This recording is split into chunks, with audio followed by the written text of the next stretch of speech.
Welcome to Anews. I'm Omar Taslim, and you're watching Turkey's Diplomacy.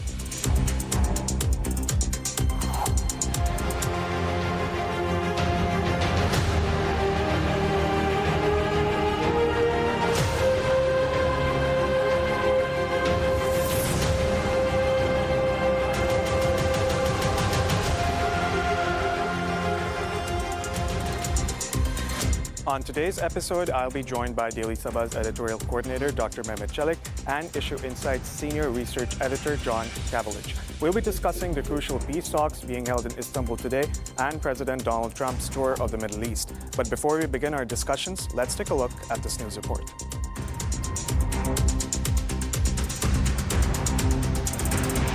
Putin will not come, or if ceasefire will not be supported by Russians, by Putin, exactly by him.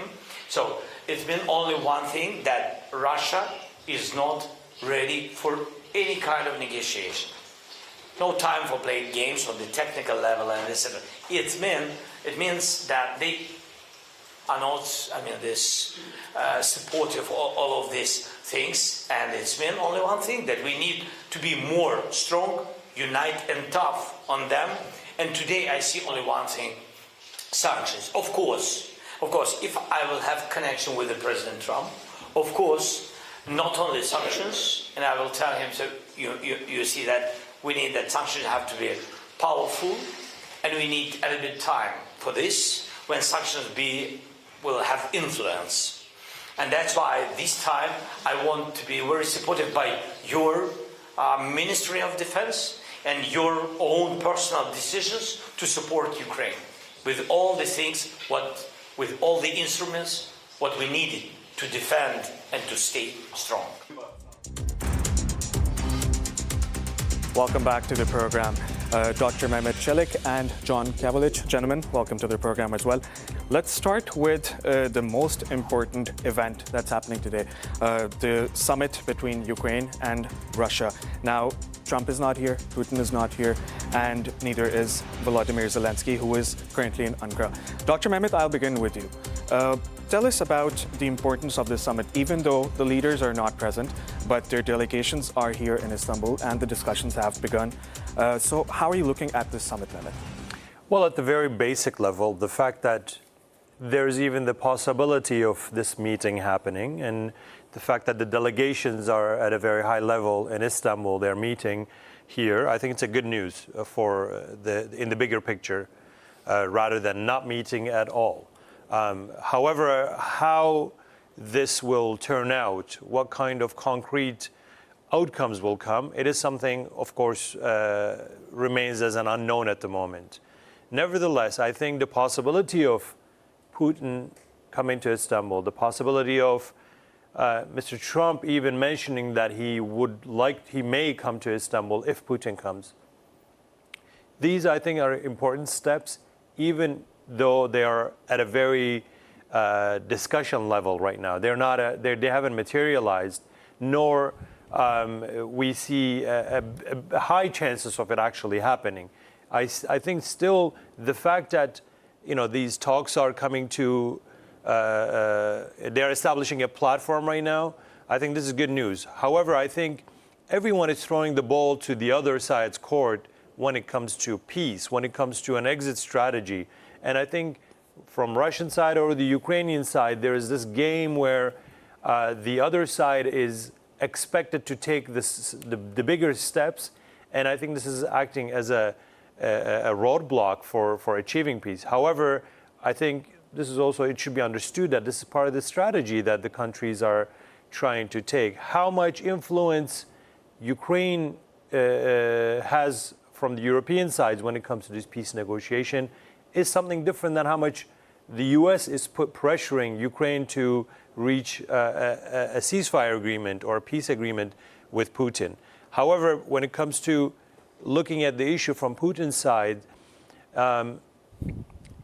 the fact that there is this divergence between Europe and the United States when it comes to what to do with this conflict and how to proceed for an exit strategy, it leverages his hand vis-a-vis the other side.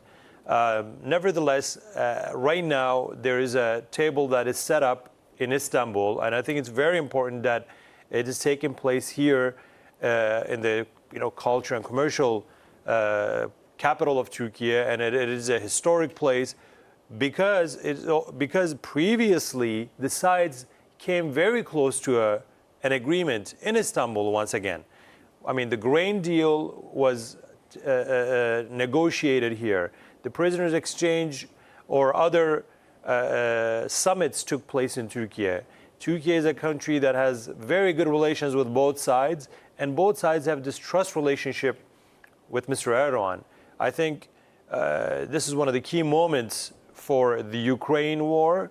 Whether it will actually reach an immediate outcome, that I am not sure, and I'm a little bit pessimist when it comes to a very big concrete results. We have to be a little bit more, I think I'm more realistic, not a pessimist, but more realistic that if Mr. Putin was here, if Mr. Zelensky was here to meet him, if Trump was here, then something more substantial we could expect something more substantial.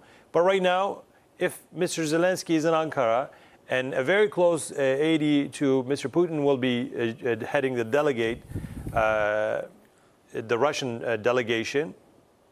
So we will see what happens, but it is not something easy to predict at the moment. John, let's talk about President Erdogan's diplomacy. Just 2 days ago, we saw he held a phone call with President Trump, and the sanctions on Syria were removed. But this is only one of the key moves that he has made in the last few years, right? He has held talks with leaders from Hamas to end the war in Gaza. He has, taken initiatives in Azerbaijan against Armenia. He has helped reform the situation in Syria. So how are you looking at Erdogan's role when we talk about these diplomatic summits and when we see that the Turkish president is a major force when it comes to, establishing peace in the region? Well, Turkey is all about location, location, location. And as the doctor pointed out, in 2022, the initial negotiations, discussions with respect to Russia and Ukraine took place here. More recently, there have been bilaterals between Russia and the United States, took place in Istanbul, 2 rounds. President Erdogan has used effectively the location of Turkey and the fact that he does have dialogue with all the parties concerned. I think it is important, though, that none of these heads of state and heads of government really like each other. President Zelensky has insulted President Erdogan. He's insulted President Trump. He's insulted President Biden.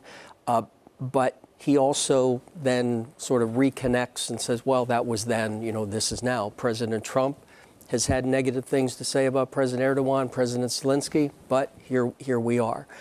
President Erdogan has had, some choice words for President Zelensky and President Trump. But they're also looking at today and what can be done today. And so President Erdogan is, effectively using the relationships he's built and the momentum. I mean, as a head of state, he's had a hell of a couple of weeks, whether with the Kurdish issue, with his continuing being the voice with respect to for the people of Gaza, for the Palestinians, dealing with issues relating to Ukraine. So he is. Oh, and then Syria. Which is a huge one. I think that for President Trump's trip, despite the talk of billions and trillions and everything else, the most important moment of his trip thus far, and I would project even into tomorrow, was what he did with Syria, because that brings help to people who need help. The trade agreements are really rich nations in the Middle East giving money to a rich nation, meaning mine, the United States, helping create jobs or whatever. But removing sanctions can be transformative. And President Erdogan, by getting out in front of the changing government in Syria, Turkey companies are well positioned to take advantage of the removal of sanctions. But what is important is that the U.S. can remove its sanctions, but it's up to the European Union. They have to remove theirs as well, because they're all tied during the last 20 years. If I could, on one point with respect to Ukraine and Turkey today. What is instructive about the delegations, the highest ranking officials in the three delegations today, United States, Ukraine, and Russia, are from the United States. And then you have the Ukrainians with their foreign minister, and then you have the Russians. I think that's an interesting message, because if President Zelensky wants peace as much as he says he wants peace, it is unhelpful for him to be sitting in Ankara rather than Istanbul with his team, because the United States has sent their Secretary of State. President Zelensky has his Minister of Foreign Affairs. But if it is that important, then you show up. You don't let your ego get in the way that, well, President Putin didn't show up, so I'm not showing up. It's important to remember, too, President Putin never said he was going to show up. So President Zelensky accepted an invitation from President Putin that President Putin didn't give. He ran with it. President Trump signed on. It's been great theater. But now you have to be able to pivot, and he's not pivoting. And the images we just saw President Erdogan with President Zelensky. One interesting fact, the chief of staff or his head of office, Andrei Yermak, who during the last several months has transitioned from military costumes to wearing a suit. Today he's back to wearing military costume. President Zelensky is not wearing the dress uniform. He's back to wearing the long sleeve shirt. His Minister of Foreign Affairs continues to be in a suit and tie. Interesting. Let's talk about this Syria issue, Mehmet, because let's go back to Tuesday night. A historic decision made by President Trump.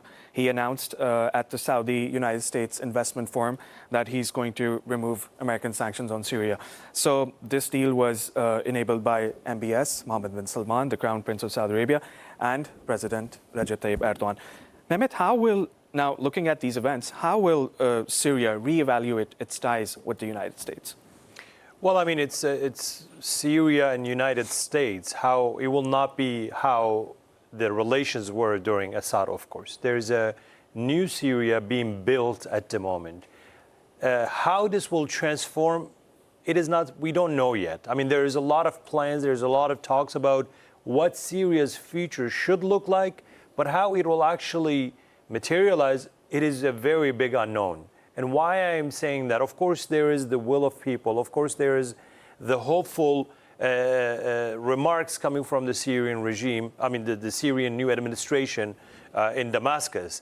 There is the Turkey's efforts to legitimize this new administration in the eyes of the international community.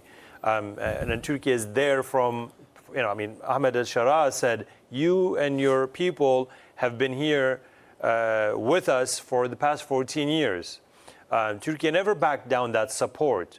But how this will affect this transition period or this rebuilding period will affect the Syria-U.S. relations, it will depend on several factors. One is how much legitimacy, as John said about the European Union also shifting their policy regarding Syria. That will be a big factor. How much support will still United States give to YPG, and whether or not they will integrate into the new administration, or they will lay down their arms, or they will demand some sort of autonomy backed by the United States. That will be a determining factor. Another thing, I think, and very importantly, Israel is a big matter there. Israel is currently occupying and expanding the occupation into Syria. How this will factor into the U.S.-Syria relationship, it is something that will depend on how much room the United States will leave for Netanyahu's government, current government, or post-Netanyahu Israeli administration. So there is several factors. In addition, Iran's position regarding Syria is also a big factor. Whether they will, Mr. Trump said today, it's either through intelligence or through aggression, basically, right? We want to be intelligent and go through intelligent ways, he said. But if there is a hard confrontation between Iran and Syria and United States, I think that will also have an impact on the Syria and United States relationship. Not because the new administration is following some sort of Iranian influence, but the composition on the ground may have maybe impacted by that war itself. Nevertheless, I think it's very good news to open a new page, to give people a chance. I mean, the country has been bombarded for the past 14 years, or you know, its people have been dislocated. There's institutional collapse in the whole country. The system is dysfunctional at the moment. Rebuilding that, starting with security, then starting with social coherence, and then drawing investment, it's something that will not happen from today until tomorrow. But I think the fact that the U.S. is leading this legitimacy of international legitimization of the new administration, it's a big step for Syria to draw investment, to draw aid even into the country. And that will, I think, be a very foundational ground for the future of ties between Syria and the United States. John, I want to turn our attention back to the event that's happening in Istanbul today, the summit between Ukraine and Russia. I want to know about the European position. This is a statement from the new German Chancellor Friedrich Merz. He said on Wednesday that there must not be any settlement in Ukraine in the form of dictated peace from Moscow. Now, the Americans and the Europeans, they both have different ideas on how to end this war. We don't know what role Trump can play because in the past we've seen he said, I could end the war in 24 hours, but it's been a long time since then. So what's the European position when we talk about the war in Ukraine? May I again just add a little on that? With Syria, you know, probably the most important aspect of the U.S. lifting sanctions will be on remittances, because one of the big problems is moving money. And so the more money that people from outside of Syria can send to their families and relatives and businesses and that's going to be helpful. The other aspect of this is that President Trump, on numerous occasions during the last 48 hours, has said that he's doing what he's doing in Syria because President Erdogan and Mohammed bin Salman said it was important. What that means in Trump language, I'm doing you guys a favor. I'm also putting the blame on you guys if this goes bad. That you asked me to do this. I trusted that you know what you want because you're in the area. But may I interfere here? And you know, just to expand on this point, I think it's very, it's Trump language. I totally agree. But I think it can also be translated in a way that, look, I am leaving this region to two big players in the region. And this is a very big message to Iran itself as well, and the rest of the actors in the region. Mr. Erdogan, Turkey's position has significantly shifted from being a mere puppet of the West in the past 2 decades to a very leading country in the region. And Saudi Arabia, with Mohammed bin Salman in charge as a de facto leader and looking into 2030 vision, I think it also tells the region and the international community that these are the two leaders that I will be working with in the region. Israel is not part of this equation, not because Trump or the U.S. policy has changed regarding Israel, but I think he's also, as a transactional leader, he's separating the two from one another. But he may bring them back, because at some point, if Gaza, quote, becomes settled, I can absolutely see President Trump saying to President Erdogan, saying to MBS, guys, remember I helped you out in Syria, and you said that was really important. It's going well. I'm happy about that. Now I need you to do me a favor. Abraham Accords, re-established full diplomatic relations. I mean, this was one of the points he brought to Ahmed al-Shara's table too, right? There's some demands he has from the Syrian leader. So I think Trump being, when we say transactional, it's always a give and take. It's not, Trump is not doing anybody a favor, including Syria. He's doing a favor, but he expects to get one back. What I mean by he's not doing anyone a favor is this is an investment he's making. He's taking a step, a business step, and he expects a return. Whether that expectation will be tomorrow or today, that is something different. Exactly. But with regards to Israel, what I was going to actually get at is that, yes, he's separating the two, but in this region, we cannot separate the two because of what's happening in Gaza, because of the security instability in the region, because of Iran also, and how it wants to influence the rest of the region, and these will come into a conflict in one way or another in the near future. However, I think the fact that he is saying, look, I'm doing you a favor, and when the time comes, if this doesn't turn out, I will blame you, or I will expect a return. But on the other hand, I think it also says that the U.S. has some new guys, not new guys, but some guys that he can rely on in the region. Right. And this is a message also given to the voters at home. To the question on European Union, they continue to be outside looking in and hoping that someone's going to listen to them. Thus far, the U.S. is sort of keeping them at a distance, making this a Ukraine-Russia, United States transaction. And, in the end, Chancellor Merz and President Macron and Prime Minister Starmer can talk about how it's important that there not be a dictated peace, how it be just and lasting. But in the end, Russia attacked Ukraine. Russia is the larger of the two. And it's up to generally the one that's been attacked to sue for peace, as opposed to the attacker suing for peace.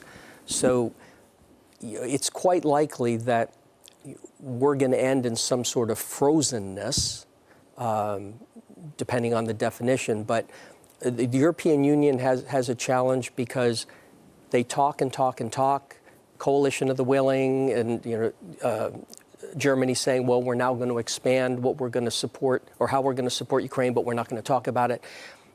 This is all great, but in the end, it's who can actually deliver, who's prepared to deliver.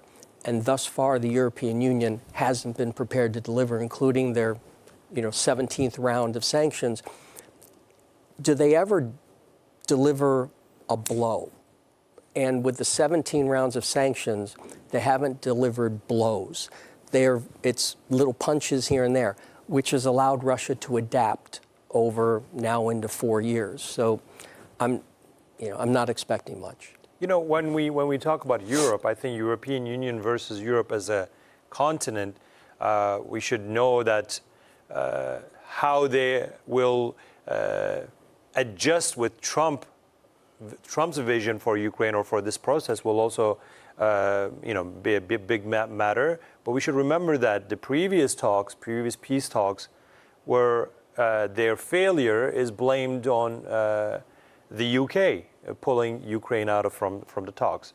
The reports said that, right?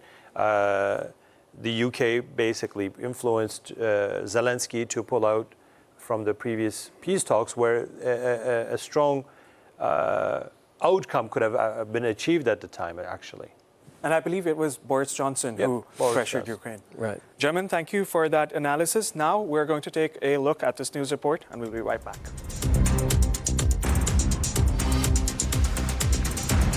United States President Donald Trump signed a series of economic and defense deals with Qatar's ruling emir, Sheikh Tamim Al Thani, on Wednesday, as he kicked off the second leg of his three-nation Middle East tour this week. Thank you very much. We had a couple of hours of great meeting with the President, and we discussed many issues, our great bilateral relationship, and also the situation in the region. Of course, I think after signing these documents, we are going to another level of relationship between Qatar and the United States. So I just wanted to thank you, Mr. President, again for this historic visit. Thank you very much, sir. The first of the agreements had Qatar buying airplanes from Boeing, the American aerospace company whose chief executive attended the event. The other deals focused on defense and the purchase of military drones. But I just want to thank you. We've been friends for a long time, long before politics. Well, for you it was politics. For me it wasn't, right? But we've been friends for a long time, and this is an outstanding man. He's a great man, and we're going to help each other. The United States is in a very strong position militarily. We have the best equipment anywhere in the world. You're buying a lot of that equipment, actually, and I think we're going to see some of it in action tomorrow. The oil and gas-rich country is also in the center of a controversy over its offer to provide Trump with the gift of a luxury plane that the United States could use as Air Force One while new versions of the plane are under construction by Boeing.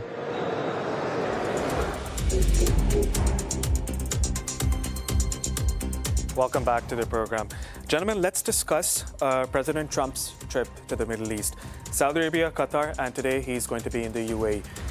Many deals have been signed with Saudi Arabia. It's a $600 billion package. And then with Qatar, it amounts to around $1.2 trillion. But that's obviously going to expand as well over the next few years. Now, John, I'll start with you. There were many deals that were signed between Saudi Arabia and the United States. Most of them are focusing on energy. There's mining, there's energy infrastructure, there's gas. Apart from that, there's the defense deal as well. $142 billion defense deal. Tell me about these investments, John. Do you think that they've made pledges, of course, to complete all of these deals and to achieve all the packages and to finalize all these investments in both countries? It's not just on one side. So how are you looking at his trip to Saudi Arabia? Because when we saw how Biden was received a few years ago, that was not a very good sight. How are you evaluating this trip? Yeah, it's basically Biden arrives and they send an Uber to pick him up type of thing. With President Trump, anything that he announces is always based on retail pricing. So he's not going to tell you the manufacturing cost, the wholesale price. He's going to tell you the maximum that anyone would ever pay, and that's how he values this. We're still waiting for agreements that he signed during his first term, including Saudi Arabia, to come to fruition. Now, some of these, to be fair, are long-term, but others weren't long-term, and you would have expected them to be completed by now. Airlines, for example, the airliner agreement, those are retail prices. Generally, they can be as high as 50% higher than what the airlines actually pay, and they can be over a 20 and 30-year period because the Boeing has to build them, and they're not building 100 or 200 a month. They're building in single digits a month of these airliners. In terms of the defense, again, it is all sounds good, is all impressive, but the U.S. Congress has a role to play, and most of this won't happen during his term. But he will present it as it's happening, it's already happened, it's beneficial. The stock market, and particularly defense-related stocks, maybe Boeing, they're going to show a blip, but over time they'll settle out again. So he's, no question, because he's a transactional guy, these numbers are massive. And even if 50% of them come to fruition, it's still an awful good day for him. And then you have the AI, and there have also been investments that have been talking about with AI, and those are, the numbers with AI are rather fantastical. For Trump's, if I may add, he wanted two things from this trip to the region. One is a lot of investment and a lot of money-related issue, which he's made a big show about it. And I think everyone would agree that this looks really good on the cameras, right? As part of the show that he wants always to move on or to go on, this big numbers, like trillions and billions and huge investment that will be coming back. And this is what Trump has always said, right? We need money. And even today he was saying, we want to pay the debt off, right? And have the funds there. So this part, I think it's very solid as far as the two countries so far that he visited. On the other hand, he wants to show that he's a statesman. He wants to show that he's a leader that will contribute to peace rather than starting new wars. He talked about Gaza, he talked about Israel, he talked about Yemen and Iran, but he also, as John earlier said, the issue about Syria is a big moment, I think, as part of this trip. And he also showed that he can influence regional conflicts very directly, and he can be a game changer. And the fact that the sanctions are being lifted, it's celebrated hugely across Syrian cities, right? On the other hand, he's very involved in this peace talks in Istanbul too. In every talk that he has had so far, he said, if Putin, we're trying to solve that, and if Putin is going to come, I will come too. I mean, he's willing to change his plans and make last-minute changes, showing that he's part of this initiative. He wants to be a game changer in that. So I think he has nailed both the Trump as a businessman, but also as a statesman image that he has always wanted to put forward. And I think this trip has been a very successful one for him. Mehmet, also, we saw billions of dollars are being transferred, on all sides. There have been deals, worth 600 billion, and like I earlier said, with Qatar, it's 1.2 trillion. Now, people are saying that Donald Trump is bowing down to pressure. People in the United States are saying that, he's bowing down to pressure. He's being welcomed by Arab rulers. How no other president in the history of the United States probably has received such a welcome. So we can also talk about Gaza here. He hasn't mentioned Gaza much, but he has stated he said that in Saudi Arabia that he would like Saudi Arabia to join the Abraham Accords. And at the same time, like Mehmet, you said earlier, he did not speak about Israel too much during this trip because the Arab leaders also have their expectations. They don't want Trump repeating his pledges on Gaza again. So Mehmet, I want to ask you now, how are these leaders viewing the situation in Gaza? Because they can sign deals, but they cannot, reopen humanitarian aid routes? Well, I mean, with regards to Qatar, for example, Doha has been a very strong forum for these peace negotiations, or at least ceasefire negotiations between Israel and Hamas. So Qatar's position is very clear with regards to Gaza, with regards to the genocide taking place, and similar position is shared also by Saudi Arabia, whereas they said that a two-state solution is necessary, the occupation must end, humanitarian access must be opened. But this trip, as you said, Trump briefly mentioned Gaza and Israel in Saudi Arabia, but it hasn't been part of this trip, at least in front of the cameras. Behind closed doors, we don't know what they talked about with regards to Gaza, but I'm sure that both the Qatari Emir and the Crown Prince of Saudi Arabia, Mohammed bin Salman, they have mentioned this issue because it is something that is part of the Arab identity. Although the Gulf countries have shifted from that pan-Arabism or the nationalist views, etc., still they have this attachment to Gaza issue. And I think it's at the very heart of their agenda, although they still would like to normalize relations with Israel. Abraham Accords happened when there was an occupation, even though it wasn't, what's happening in Gaza wasn't there at the time. So the occupation wasn't something that was not in the picture when the Abraham Accords took place. Still, I think they may have brought it to the table and discussion at a moment, but whether it took as much place as it should, it is something different. Whether it took as much place or as much time, as much as these defense deals, it is not something I'm very sure about. Nevertheless, I think, particularly with Qatar, for example, Gaza is a very big issue, both for the people and for the leaders themselves. They're very vocal when it comes to Gaza. They pronounce what's happening there very clearly.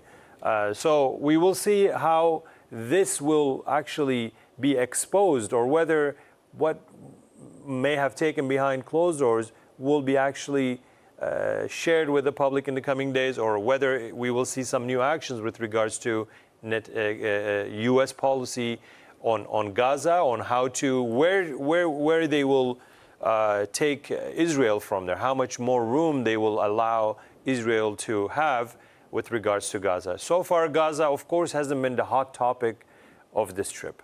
Mehmet, just to add to that, I personally believe that the Netanyahu government has become an irritant for Trump because yesterday, I believe, there was a U.S.-Israeli soldier who was released by Hamas, Idan Alexander. And now he was released after direct talks and negotiations between Trump and Hamas. So do you think that the Trump administration is now trying to avoid Israel because Israel is asking for too much? And like you just mentioned, do you think that they have another plan in the pipelines, the Trump administration and the Arab rulers? Well, I think we should separate two things. Trump's relationship with Netanyahu is different than the U.S. relationship with Israel. I don't think U.S. position with regards to U.S. foreign policy with regards to Israel has ever changed, and it will not change today either. It hasn't changed.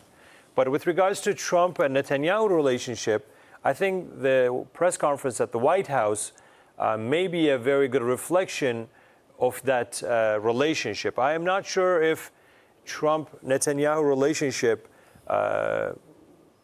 is a big part of Trump's vision for the world. What I mean by that is, even with regards to Iran, the remarks regarding Iran yesterday coming from Trump, some translated it as a big, harsh steps against Iran, but Washington Post, for example, said an olive branch towards Iran. So Netanyahu-Trump relationship may be suffering, but we will see how that will affect which I don't think it will affect the U.S.-Israel relations, but Trump does not want to see a leader that always keeps him busy with so many demands. Yeah, Trump also, absolutely, the relationship between the U.S. and Israel, not going to change. But from the leadership perspective, Trump looks at Netanyahu right now as someone who doesn't help him. And then he looks at, okay, can I solve Gaza? Well, we've got this foundation now. And I do know that there were some talks thus far during President Trump's visit to the Middle East where he's been asking, can you all contribute to this foundation to give humanitarian assistance to Gaza? And some of these countries are hearing this going, wait a minute, Israel destroyed the place, and now you want us to not only feed everybody, but you want us to rebuild it, but then you want to take it over and make it into a resort full of Trump Towers on the Mediterranean. And so he's looking at Netanyahu where, what can you really do for me? He looks at Iran, and that's another feather in the cap. If I can settle the Iran thing, doesn't matter really how long it lasts, but if I can settle that resonates with a lot more people than my having a relationship with Benjamin Netanyahu. But this doesn't mean that the U.S. policy with regards to Israel, or at least Israel expansionism plans, will be changing very significantly. Because, when we look at Trump's cabinet even, it's a reflection of that unchanging policy with regards to Israel. Absolutely. The influence of the power of Israeli lobby, international lobby, or the U.S. lobbies over any U.S. administration is very clear. This is not something, it's very trivial, right? Gentlemen, we're at the end of our program. Dr. Mehmet Çelik and John Kavalic, thank you for being on the program. Thank you. Thank you. And that wraps up this edition of Turkey's Diplomacy. Thank you for joining us. We'll be back soon with more insights.